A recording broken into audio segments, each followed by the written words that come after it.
নমস্কার। যাদের জন্ম ছকে বৃহস্পতি আর শুক্র একত্র থাকে বা দৃষ্টি বিনিময় হচ্ছে, তারা এটা মনে রাখবেন প্রচণ্ড ভাগ্যবান হয়।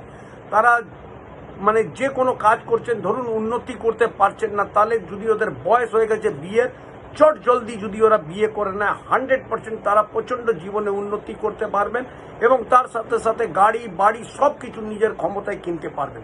এত সুন্দর তাদের ভাগ্য হয়। এবং তার সাথে সাথে যাদের জন্ম ছকে শুক্র প্রথম, দ্বিতীয়, পঞ্চম, সপ্তম, দশম এবং দ্বাদশে যদি থাকে, তাহলে তারাও প্রচণ্ড ভাগ্যবান হয়। তাদের কি করতে হবে, যদি বিয়ে ওরা করে নেয়, তার সাথে সাথে নিজের ওয়াইফকে প্রচণ্ড রেসপেক্ট করার দরকার এবং তার সাথে সাথে ওদেরকে ওয়াইফকে নিজে খুশি রাখা দরকার।